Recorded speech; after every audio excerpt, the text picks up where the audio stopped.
کیا آپ جانتے ہیں کہ ایمان کی پختگی کیا ہے؟ اور کیا آپ نے ایک ایمان افروز چرواہے کا عجیب واقعہ سنا ہے؟ تو چلیے چلتے ہیں آج کی ویڈیو کی جانب۔ غزوہ خیبر کے موقع پر ایک چرواہا حضور پاک صلی اللہ علیہ وآلہ وسلم کی خدمت میں حاضر ہوا۔ وہ یہودیوں کی بکریاں چرایا کرتا تھا۔ اس چرواہے نے جب دیکھا کہ خیبر سے باہر مسلمانوں کا لشکر پڑاؤ ڈالے ہوئے ہے، اس کے دل میں خیال آیا کہ میں جا کر ان سے ملاقات کروں اور دیکھوں کہ یہ مسلمان کیا کہتے ہیں اور کیا کرتے ہیں۔ چنانچہ بکریاں چراتا ہوا مسلمانوں کے لشکر میں پہنچا اور ان سے پوچھا کہ تمہارے سردار کہاں ہیں؟ صحابہ اکرام نے بتایا کہ ہمارے سردار حضور پاک صلی اللہ علیہ وآلہ وسلم اس خیمے کے اندر ہیں۔ پہلے تو اس چرواہے کو ان کی باتوں پر یقین نہیں آیا۔ اس نے سوچا کہ اتنے بڑے سردار ایک معمولی سے خیمے کے اندر کیسے بیٹھ سکتے ہیں۔ اس کے ذہن میں یہ تھا کہ جب آپ اتنے بڑے بادشاہ ہیں تو پھر بہت ہی شان و شوکت اور ٹھاٹ باٹ کے ساتھ رہتے ہوں گے، لیکن وہاں تو کھجور کے پتوں کی چٹائی سے بنا ہوا خیمہ تھا۔ خیر، وہ اس خیمے کے اندر آپ سے ملاقات کے لیے داخل ہوا اور آپ سے ملاقات کی اور پوچھا آپ کیا پیغام لے کر آئے ہیں اور کس بات کی دعوت دیتے ہیں۔ حضور پاک صلی اللہ علیہ وآلہ وسلم نے اس کے سامنے اسلام اور ایمان کی دعوت رکھی اور اسلام کا پیغام دیا۔ اس نے پوچھا اگر میں اسلام کی دعوت قبول کر لوں تو میرا انجام کیا ہوگا اور کیا رتبہ ہوگا؟ حضور پاک صلی اللہ علیہ وآلہ وسلم نے فرمایا کہ اسلام لانے کے بعد تم ہمارے بھائی بن جاؤ گے اور ہم تمہیں گلے سے لگائیں گے۔ اس چرواہے نے کہا کہ آپ مجھ سے مذاق کر رہے ہیں؟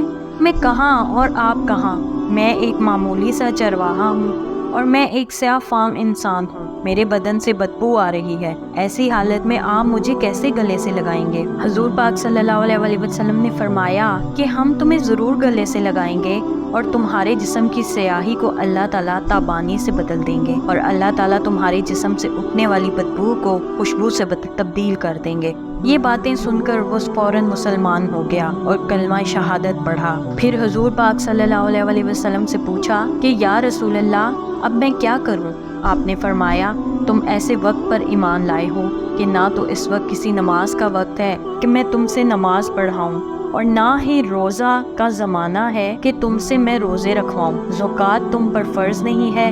اس وقت تو صرف ایک ہی عبادت ہو رہی ہے جو تلوار کی چھاؤں میں انجام دی جاتی ہے اور وہ ہے جہاد فی سبیل اللہ۔ اس چرواہے نے کہا حضور پاک صلی اللہ علیہ وآلہ وسلم میں اس جہاد میں شامل ہو جاتا ہوں، لیکن جو شخص جہاد میں شامل ہوتا ہے اس کے لیے دو میں سے ایک صورت ہوتی ہے، یا غازی یا شہید۔ اگر تو میں اس جہاد میں شہید ہو جاؤں تو آپ میری کوئی ضمانت لیجئے۔ حضور پاک صلی اللہ علیہ وآلہ وسلم نے فرمایا کہ میں اس بات کی ضمانت لیتا ہوں کہ اگر تم اس جہاد میں شہید ہو گئے تو اللہ تعالیٰ تمہیں جنت میں پہنچا دیں گے اور تمہارے جسم کی بدبو کو خوشبو سے تبدیل کر دیں گے، تمہارے چہرے کی سیاہی کو سفیدی میں تبدیل کر دیں گے۔ چونکہ وہ چرواہا یہودیوں کی بکریاں چراتا ہوا وہاں پہنچا تھا، اس لیے حضور پاک صلی اللہ علیہ وآلہ وسلم نے فرمایا تم یہودیوں کی جو بکریاں لے کر آئے ہو ان کو جا کر واپس کرو، اس لیے یہ بکریاں تمہارے پاس امانت ہیں۔ اس سے اندازہ لگائیں کہ جن لوگوں کے ساتھ جنگ ہو رہی ہے، جن کا محاصرہ کیا ہوا ہے، ان کا مال غنیمت ہے، لیکن چونکہ وہ چرواہا بکریاں معاہدے پر لے کر آیا تھا اس لیے آپ نے حکم دیا کہ پہلے وہ بکریاں واپس کر کے آؤ، پھر آ کر جہاد میں شامل ہونا۔ چنانچہ اس چرواہے نے جا کر بکریاں واپس کی اور واپس آ کر جہاد میں شامل ہوا اور شہید ہو گیا۔ جب جنگ ختم ہوئی تو حضور پاک صلی اللہ علیہ وآلہ وسلم لشکر کا جائزہ لینے لگے۔ ایک جگہ آپ نے دیکھا کہ صحابہ اکرام کا مجمع اکٹھا ہے۔ جب آپ قریب پہنچے تو ان سے پوچھا کہ کیا بات ہے؟ صحابہ اکرام نے فرمایا جو لوگ جنگ میں شہید ہو گئے ہیں ان میں سے ایک آدمی ایسا بھی ہے جس کو ہم میں سے کوئی نہیں پہچانتا۔ آپ نے فرمایا مجھے دکھاؤ۔ اب آپ نے دیکھا تو فرمایا تم اس شخص کو نہیں پہچانتے مگر میں اس شخص کو پہچانتا ہوں، یہ چرواہا ہے اور یہ وہ عجیب و غریب بندہ ہے جس نے اللہ کی راہ میں ایک بھی سجدہ نہیں کیا، اور میں اس بات کی گواہی دیتا ہوں کہ اللہ تعالیٰ نے سیدھا اس کو جنت الفردوس میں پہنچا دیا ہے، اور میری آنکھیں دیکھ رہی ہیں کہ ملائکہ اس کو غسل دے رہے ہیں اور اس کی سیاہی سفیدی میں تبدیل ہو گئی ہے اور اس کی بدبو خوشبو سے تبدیل ہو گئی ہے۔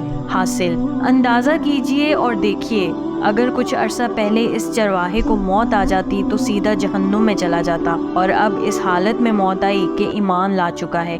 اور سرکار دو عالم صلی اللہ علیہ وسلم کا غلام بن چکا ہے۔ تو اب اللہ تعالیٰ نے اتنا بڑا انقلاب پیدا فرما دیا، اسی لیے فرمایا اعتبار خاتمے کا ہے۔ اسی لیے بڑے بڑے لوگ لرزتے رہے اور یہ دعا کرتے رہے کہ یا اللہ احسن خاتمہ عطا فرمائیے، ایمان پر خاتمہ عطا فرمائیے۔ کس بات پر انسان ناز کرے، فخر کرے اور اترائے، اس لیے کیا معلوم کہ کل کیا ہونے والا ہے۔ اسی لیے فرمایا کسی کو بھی حقیر مت جانو۔ انبیاء علیہ السلام کا شیوا یہ رہا کہ کبھی گالی کا جواب بھی گالی سے نہیں دیا، حالانکہ شریعت نے اس کی اجازت دی ہے کہ جتنا ظلم تم پر کیا جائے تم بھی اس کا جواب اسی طرح دو، لیکن انبیاء علیہ السلام نے کبھی گالی کا بدلہ گالی سے نہیں دیا۔ قوم کی طرف سے بھی نبی کو کہا جا رہا ہے تم بے وقوف ہو، حماقت میں مبتلا ہو، اور ہمارا خیال یہ ہے کہ تم جھوٹے ہو۔ ہم جیسا کوئی ہوتا تو جواب میں کہتا کہ تم احمق اور تمہارا باپ احمق، لیکن نبی کا جواب یہ تھا کہ اے میری قوم، میں بے وقوف نہیں ہوں، بلکہ میں پروردگار کی طرف سے رسول بنا کر بھیجا گیا ہوں۔ اللہ تعالی ہمیں سمجھ عطا فرمائے، آمین یا رب العالمین۔ اس طرح کی مزید دلچسپ ویڈیوز دیکھنے کے لیے دیکھتے رہیے میرے چینل کو لائک، سبسکرائب اور شیئر ضرور کیجیے، اور ساتھ ہی ساتھ بیل آئیکن کو بھی دبا دیجیے۔ شکریہ، اللہ حافظ۔